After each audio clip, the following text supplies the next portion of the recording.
আসসালামু আলাইকুম রহমতুল্লাহি বারাকাতুহু। বন্ধুরা সবাই কেমন আছো? আশা করি ভালো আছো। আজ একটা ভিডিওতেই দুইটা রেসিপি দেখাবো।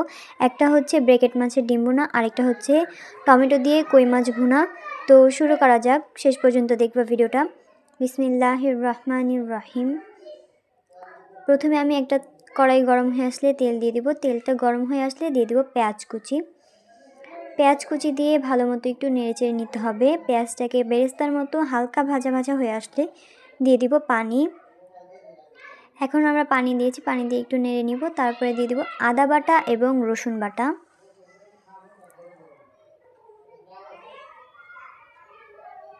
এরপরেই আমরা দিয়ে দিব হচ্ছে লবণ, পরিমাণ মতো লবণ দিয়ে দিব হলুদের গুঁড়া, শুকনো মরিচের গুঁড়া দিয়ে একটু ভালো মতো নাড়াচাড়া দিয়ে নিব। একটা বলক চলে আসলেই আমরা দিয়ে দিব হচ্ছে ধুয়ে রেখেছিলাম মাছগুলো, ব্রেকেট মাছের ডিম, সেটা ধুয়ে রেখেছিলাম, দিয়ে ভালো মতো নাড়াচাড়া করতে হবে। ভালো মতো নাড়াচাড়া করলে ডিমগুলোকে একদম ভাজা ভাজা করে নিব।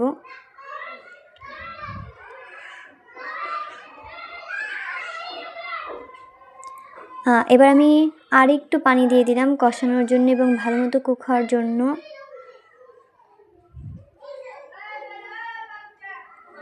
এবার কাঁচামরিচ ছিটিয়ে দিব উপর দিয়ে, কয়েকটা কাঁচামরিচ দিয়ে আর একটু নেড়ে নিব। 5 মিনিট পরে আমাদের পানিটা শুকিয়ে গেছে। আমরা এবার ধনেপাতা কুচি ছড়িয়ে দিলাম।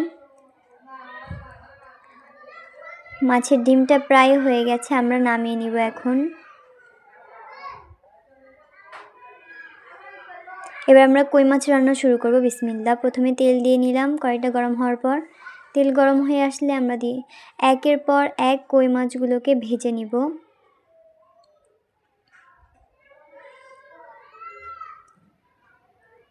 উল্টে পাল্টে আমার মাছগুলোকে ভেজে নিতে হবে। সব মাছ ভাজা হয়ে গেছে, এবার আমি ভুনা করব। প্রথমে একটা কড়াইতে গরম হয়ে আসলে তেল দিয়ে দিব। তেল গরম হয়ে আসলে দিয়ে দিব পেঁয়াজ কুচি। পেঁয়াজ কুচি দিয়ে ভালো মতো নাড়াচাড়া করতে হবে। বেরেস্তার মতো ভাজা ভাজা হয়ে আসলে দিয়ে দিব পরিমাণ মতো পানি।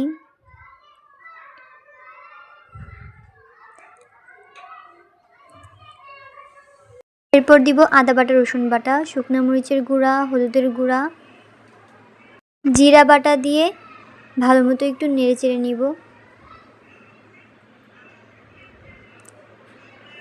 কিছুক্ষণ পর বলক চলে আসলে দিয়ে দিব পরিমাণ মতো লবণ দিয়ে আর একটু নাড়াচাড়া দিয়ে নিব। এরপর আমরা দিয়ে দিব টমেটো এবং কাঁচামরিচ কুচি দিয়ে আর একটু নেড়ে নিব। টমেটোটা সিদ্ধ হয়ে আসলে এবং পেঁয়াজটা কষানো হয়ে গেলে আমরা দিয়ে দিব কই মাছগুলো দিয়ে ভালো মতো নাড়াচাড়া করে কই মাছের সাথে পানিটাকে ভালো মতো মিশিয়ে নিতে হবে। কিছুক্ষণ পরে কই মাছটা কষানো হয়ে গেলে দিয়ে দিব পানি পরিমাণ মতো। পানিটা দিয়ে কয়েকটা বলক আসলে দিয়ে দিব ধনিয়া পাতা দিয়ে 2টা বলক আসার পরে আমরা নামিয়ে নিব। এবার আমরা পরিবেশন করে দেখাচ্ছি। আমাদের রেসিপি রান্না শেষ। তো এই পর্যন্ত যারা ছিলেন তাদেরকে ধন্যবাদ।